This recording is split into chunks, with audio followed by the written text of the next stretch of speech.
You are now listening to the Santos Threads Podcast, episode number 56. Once again, I'm on the mix. I'm out here. Happy to be with you guys once more. Rolling solo, of course. Yours truly, Santos, proud owner of Santos Threads. Guys, make sure to check out the website. We got the new winter collection in santos-threads.com. If you are watching on YouTube, make sure you hit the like and subscribe. Follow me on social media. Santos Threads Shop, Instagram, Santos Threads Shop on TikTok, and away we go back here. Yours truly. It's been a while now. I want to talk about a few things on this episode. There are two things that I want to discuss, and they are fairly important.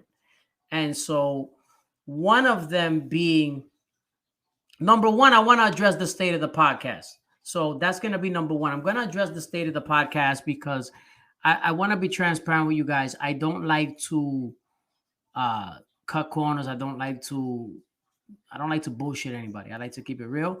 That's number one. And number two, obviously, the main topic is going to be I am going to give my take on King's Disease 3, which is Nas and Hit-Boy's latest effort, which is the fourth installment of their albums. I'm going to give my review on it. I'm going to give you guys my honest take on it. I'm the biggest Nas fan there is, obviously, but I'm going to be objective, and it may not be exactly what you think. I'm going to get to that. But first, let's address the podcast. So, first and foremost, if you guys, anybody who's been following me for an extended period of time knows that I used to be, I would typically release episodes every week. Lately, I have not been doing that. I will own that. I have not been as consistent as I was before. I have not been feeling motivated. To be honest with you, I have not been feeling motivated to do the podcast. I have not felt inspired to do the podcast.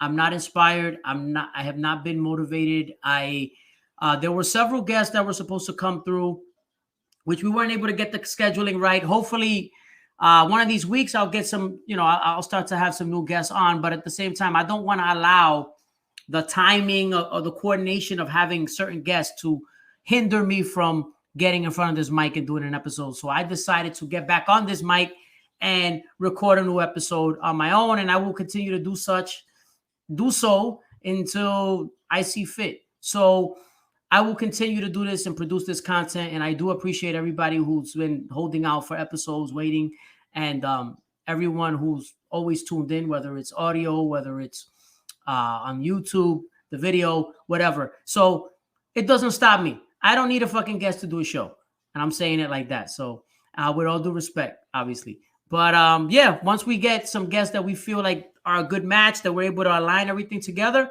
we'll have some more guests. In the meantime, let's get this. Let's do this right now. So now to the topic at hand. I am going to talk about Nas's latest effort, King's Disease 3, which is the fourth installment of, I don't know if it'll be the last installment. It probably will be, but of Nas and Hit-Boy. Now, everybody knows Nas and Hit-Boy have had a hell of a run. Nas has experienced a career renaissance. Not that he was ever dead. Obviously, Nas has always been relevant. He's always been, one of the upper echelon MCs. He made history years ago. His spot is solidified all time. His legacy is set in stone. That goes without saying. But what I do want to say is, all of these efforts have been tremendous. Like the last couple of years, we're talking about, I think it's 3, if I'm not mistaken, it's 4 albums in 3 years, which is pretty good. It's a pretty good run. Obviously last year, I feel like last year when he came out with Magic, the album Magic, we were kind of blindsided by it. I know that I wasn't necessarily expecting it to come out when it did, and it kind of just, boom, it came out. And I remember I was blown away when I heard Magic last year. Magic was on heavy rotation for me, as well as KD2. And I remember thinking at that time, I was comparing, when Magic came out and King's Disease 2, during those times, I'm like, shit. Each time these albums came out, I'm like, these albums are really good. Like, I was just thinking, like, right away, I said, okay, to me, I was like, all right, King's Disease 2 is better than King's Disease 1. And then Magic, I'm like, man, this one was tougher for me to decide whether Magic was better than King's Disease 2. I think you can make the argument it is, but it's subjective, right? So to me, I was like, man, KD2, Magic, to me, it was like almost the same. Like, to me, I had a harder time deciding which one was better. I just knew that both of those were better than King's Disease 1, at least in my view. I was just blown away. And so now having the opportunity, I know that the anticipation was really high for King's Disease 3. And it was amazing. Like, the anticipation for it. And I figured, okay, so when it came out, as soon as it came out, I had to listen to it track by track. And I waited before I would give an opinion on it because I wanted to make sure that I gave it a proper listen. Because I feel like nowadays we don't give albums proper listen. I feel like everything is just, oh yeah, this album is out. Oh, album is, this song is out, or this EP, this album, and then boom, we're on to the next thing the next week. And it's like, why are we doing that? Like, let's get into the art. Let's let it marinate, let it sit, listen to it. Because you know what? To be honest with you, when it comes to art is subjective, music is subjective. But at the same time, I guarantee you, when you listen to something twice or three times, you're able to formulate a better opinion. You're able to listen to each song, each detail, each interlude, the production, the cadence, the lyrics. You're able to digest. You catch things during different instances when you listen. And so for me, it was no different. So here's the deal. This is my take on KD 3. So my first time breezing through it. Now, my initial reaction when I first heard it on November 11th, I was happy. I was excited to hear a new Nas album. I was not blown away like a lot of people were. Now, full disclosure, I am the person who is the crazy Nas fan who believes that Nas is the greatest MC that's ever lived. The greatest MC who's ever lived to me is Nas. I think Nas is the greatest MC, the greatest rapper of all time. That is me. Classic albums, great moments, battled through all the eras. I mean, you name it. Like, name another rapper who was out in the early to mid 90s, who's still around today, putting out great, relevant music, whose lyricism is still sharp, who still affects the culture, who's been able to evolve and adapt throughout all the eras, who went toe-to-toe with Tupac and Notorious B.I.G., whether subliminally or directly, whatever way you want to put it, that was the case. He went toe-to-toe with those guys. Later on, would go toe-to-toe with Jay-Z, take Jay-Z down, of course, on a music tip, but both of them were able to survive in their own right. I mean, they're both legends, so that it doesn't matter. Was able to go resurrect his career at that time, take on Jay-Z head on, defeat Jay-Z in a battle, which is the popular consensus, which is true. It's what happened. Produce a couple good classic albums. Then, in Stillmatic and Godson. And then, of course, created some other albums that were kind of, people weren't happy with the production. You have Street's Disciple. You have all these other albums that are up for, the Untitled album and all these other albums and the Damian Marley collaboration. And so he's got little moments here and there, but nonetheless was able to persevere through all that, come back years later, make these 4 albums in 3 years with Hit-Boy, win his first Grammy. I mean, his status, his legendary status, his GOAT status is cemented. So let's get that out the way. Now, to the review. This album was, so at first glance listening to it, I got a chance to listen to it. The first time I listened to it, I was not as impressed with it as I read a lot of comments on social media. I read a lot of reviews online, and I was surprised. I was wondering, like, is there something wrong with me? Because the popular consensus was, it was more from, I think a lot of the publications were more objective, like the online publications and music reviews were a lot more objective. Obviously, fans could be a little more biased. So I was surprised to see how a lot of fans felt. There were a lot of people who felt that this was the best installment of the 4 albums. I couldn't disagree with that more. Listening to it the first time, I wasn't as impressed as I was when I listened to it a couple more times. And so I got an opportunity to listen to it more, and it grew on me a little more. but still, I feel my honest opinion is that it is between King's Disease 3 and King's Disease 1 that is the weakest of the 4 albums with Hit-Boy. To me, I don't think this album is as good as King's Disease 2 or as good as Magic. Now, a lot of people may disagree with me. That's fine. I don't think King's Disease 3 is quite as good from a production standpoint. Conceptually, I don't think it's as good of an album as King's Disease 2 or Magic. Those albums were just out of here. Like they just were so mind-blowing. The production was so, I don't want to say Hit-Boy let everybody down on this album, but I don't think Hit-Boy was quite as, I think he was like let's say if Hit-Boy was like a 9 or a 10 on Magic and KD2, I would say that on this album, he was like a 7 or 8. I don't think he was quite, I didn't enjoy the production as much as I enjoyed the other albums. I felt that there was, it wasn't as, this album was not as, it has moments. I don't feel this album is as lively. It's not as, it's not as invigorating to me as the other ones. And I'll explain what I mean. So, for example, first of all, I do love the fact that it didn't have any collaborations. I thought that was pretty dope. That was a great concept. And I applaud Nas for doing that. I think it's great when you're able to, and if I'm not mistaken, it may be the first time he's made an album with no features, which is great. I always love when MCs and artists are not afraid to try new things and try different things, like deep in their career. This is great. This is what it's all about. This is what pushing the envelope is about. So in theory, I love that. There's a couple weak links on this album. Let's get those out the way first, at least in my view. Now, the first weak link, I'm going to go from least to, there's 3 of them. I'm going to name the 3 that I think are the worst songs in the album. Now, from a production standpoint and from just the execution now this is my opinion, this is my view. On King's Disease 3, these are my 3 least favorite songs, and these are the ones I think are the weakest link. I'll put it in order from least weak to the weakest. So to me, Get Light. Get Light, I did not like that song. I did not like the production. The beginning just didn't capture me. When I listen to a song, I want to be captured from the beginning. And I was waiting for it to pick up, and it never did.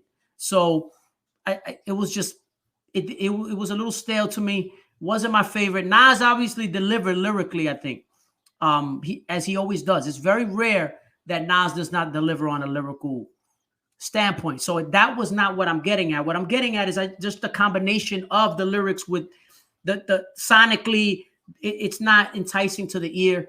To me, it just wasn't a good song. I didn't love it. Now, a lot of people probably like that song. I didn't like the song Get Light personally. It just was boring to me. I didn't like the song. I thought it was a little boring. So that's a skip. I skipped that song. I can't listen to that song. I don't like it that very much. That's me. I'm entitled to that. So that's that. Number 2 may surprise you. Okay? And it's part of the beginning of the album. It's part of the beginning portion of the album, which is probably one of the stronger elements of the album. But this song that I'm going to mention here, Legit. I don't, for some reason, I know there's a lot of people who like the song Legit, right? It doesn't capture me. I don't know. I don't know what it is. Maybe I got to listen to it again more. I've listened to it a lot, but I don't know. It's just not, it doesn't do it for me. I don't love the song Legit. It's okay. It's not, it's whatever. I don't know. I'm not a big fan of that song very much.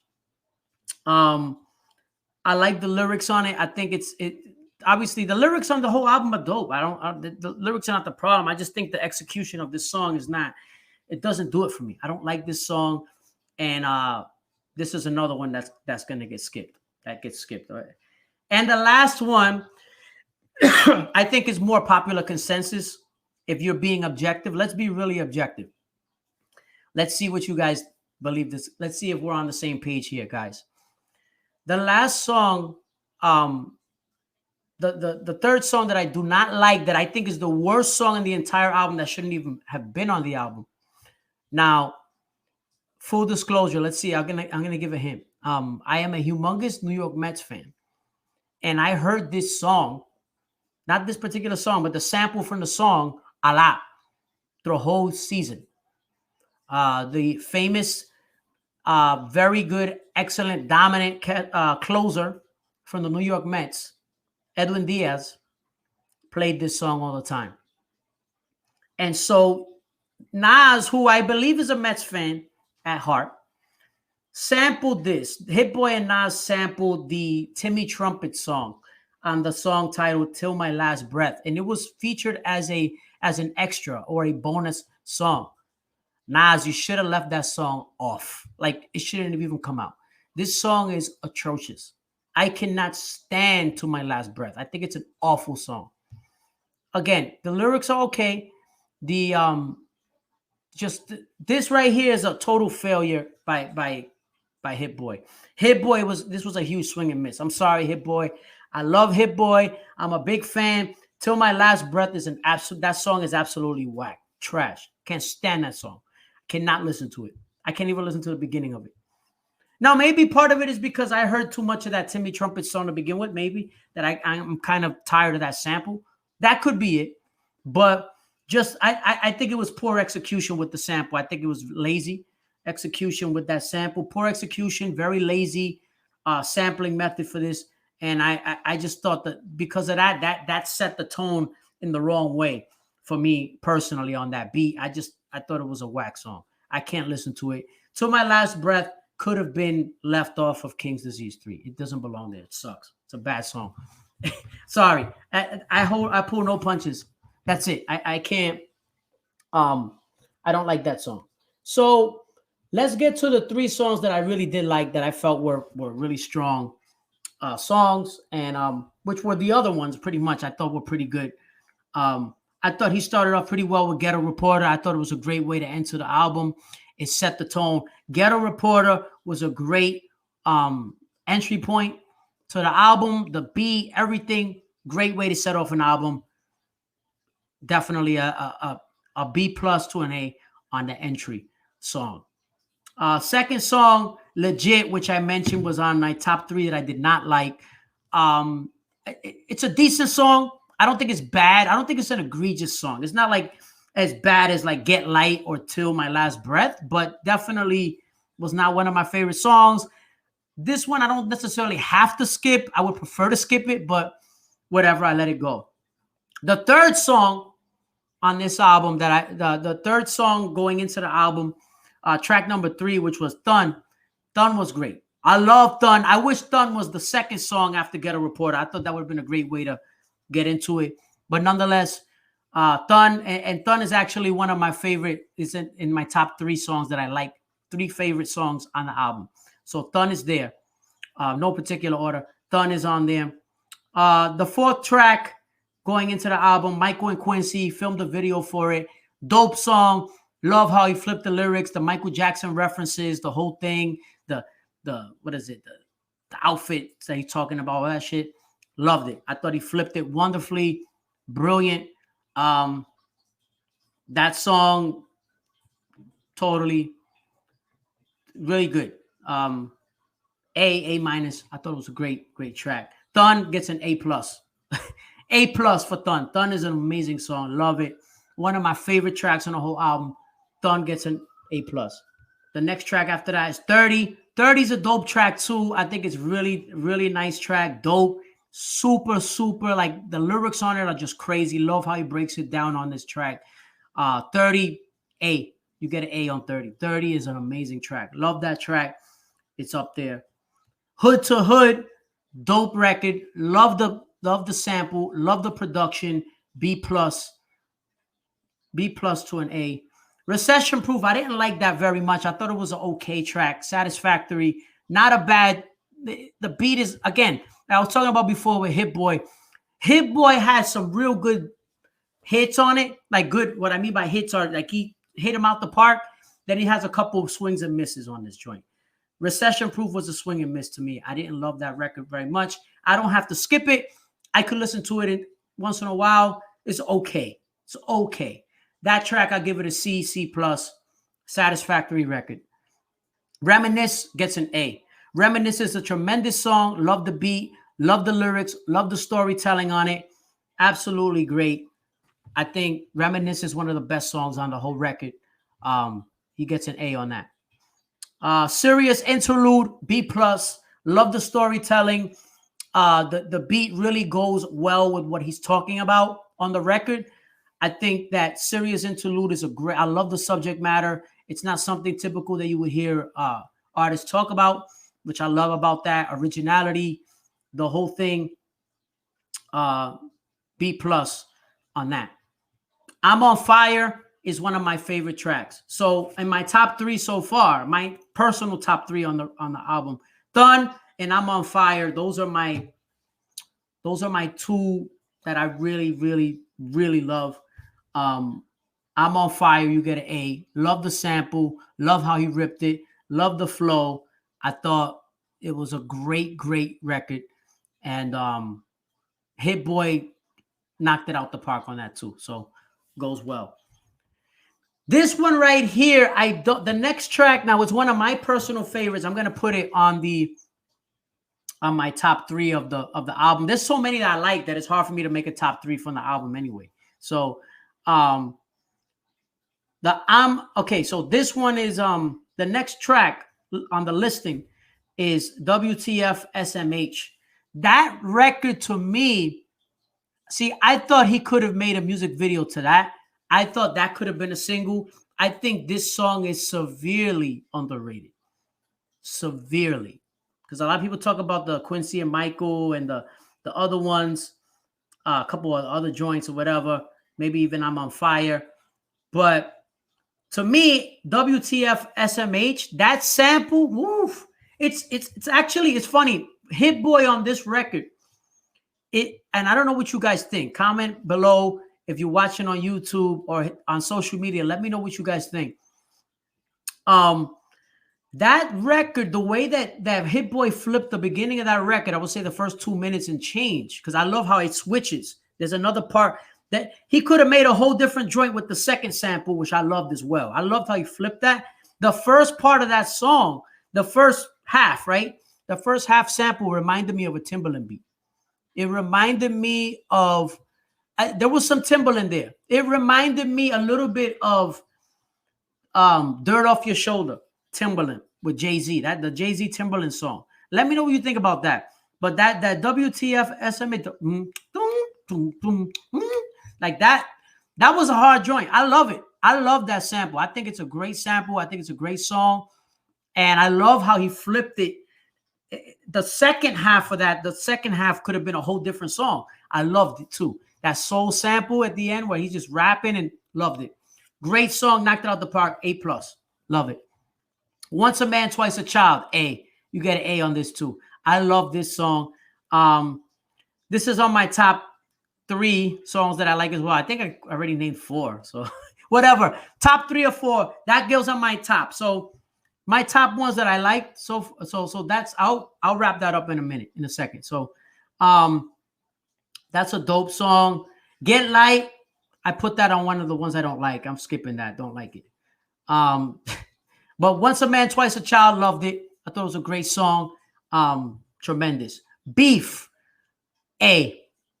I love how he told that story from a vantage point of being beef, the conflict, all that stuff. Loved it. I thought it was a great, great record. Tremendous. He gets, gets an A on that.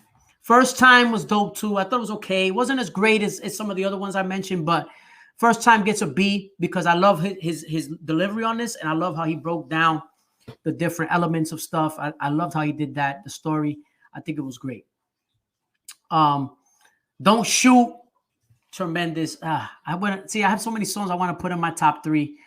The top 3, just take it with a grain of salt. There's so many I want to put on there, but Don't Shoot, I love it. I think the beat tells the story.